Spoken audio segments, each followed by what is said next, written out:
So I have a knack for disappointing women. It's kind of my thing. When this story started, I had been dating the woman who's now my wife for a couple of years. We were in love, but we weren't sure about marriage, which is to say I wasn't sure I was ready to get married, and she wasn't sure she wanted to wait for me to stop being an idiot about getting married. I was afraid, not of marrying her. I knew she was awesome, and not because I was so deluded that I thought I should stay on the dating scene because I'm a hot commodity. No, I was worried that if she and I were to go the distance, that I would screw things up and we'd wind up getting divorced. So I was choosing to remain unmarried out of a fear that if I got married, I would become unmarried. This was a line of thought that my wife found frustrating. It made her sad, but she was very patient with me. That's kind of her thing. Now, since I've repeatedly referred to her as my wife, you probably have figured out that I eventually got over this fear. On October 14th, 2003, I had a spiritual epiphany that I needed to get married. And I know that's the date because it happened during a sporting event, and you can Google those things later. The Chicago Cubs had managed to go another year without winning the World Series. And I reasoned that if they could go almost 100 years sucking that badly, surely I could stay married to an amazing woman for the rest of my life. Now, does that logic make any sense? No, but this is how my brain works, and my wife is very patient with that. That's kind of her thing. So I realized I had to propose to her. I mean, not right then. Obviously, there were still the post-game interviews to be done, but... And also, I'd waited so long to pop the question, I thought I really needed to do this right. It was going to take some planning, so I set aside the entire month of November for that. My wife is Jewish. I grew up Catholic, so I didn't want the proposal to be anywhere near the awkward Christmas Hanukkah zone, so December was out. And I was worried it would feel like a New Year's resolution, so I took January out of the equation as well. Plus, if it was near Valentine's Day, my wife was going to think it was some sort of romantic cliche. Not only would she say no, she would probably stab me in the eye with a fork.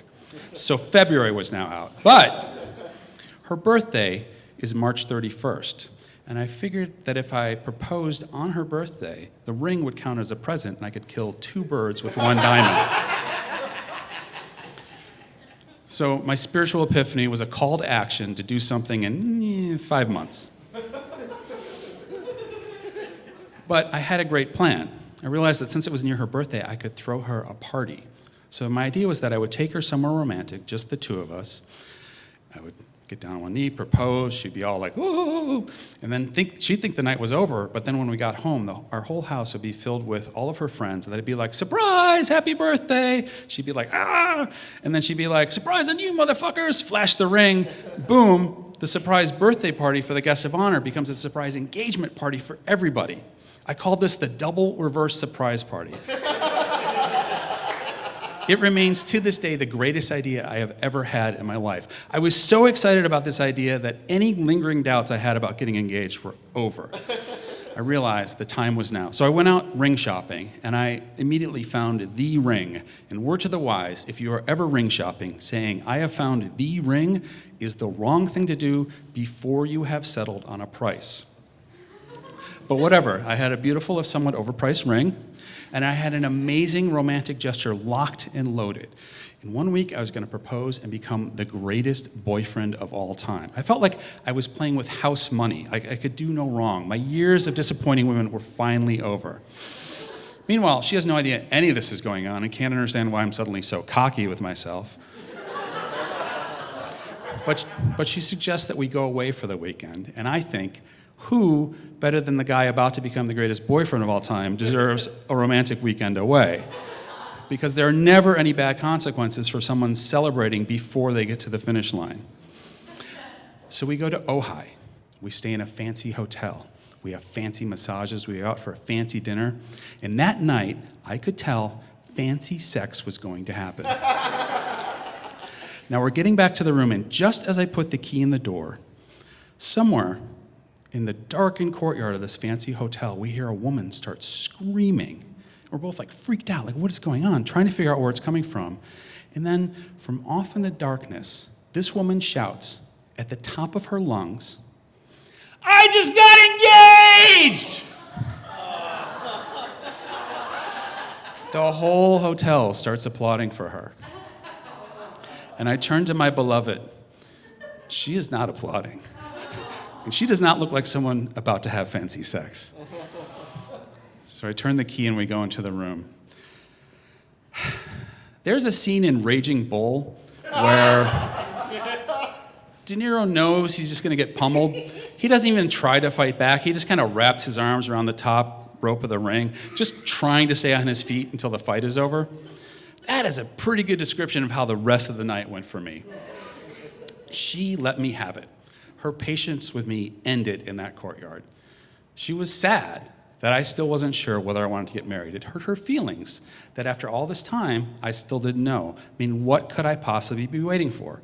And of course, I had no comeback because I knew she was right. I had had a spiritual epiphany. And for 2 years, I had been not proposing because I was looking ahead, worried about what could go wrong, and using that as an excuse. And now here I was, a week away from proposing, still looking ahead, using that as an excuse, what could go right. The entire time ignoring how it felt for her in the here and now, waiting for my idiot ass to do something. So she let me have it. And like in Raging Bull, eventually the blows ended, and I was still on my feet. I apologized. She forgave me. That's kind of our thing. We went home, and a week later, I took her to a romantic spot where we had our first date. I got down on my knees. I asked her to be my wife. She was like, oh. Took her home. All of her friends were there. Surprise! Surprise on you, motherfuckers! The double reverse surprise went better than I could have ever imagined. Finally, after 2 years, I had given this beautiful woman the night that she had deserved. And in that hotel room in Ojai, she had given me the night I deserved. So we're married, and I've moved on to new and more interesting ways to disappoint her. But after 14 years, even though the Cubs somehow found a way to win a World Series, I have still managed to not become unmarried again. Thank you.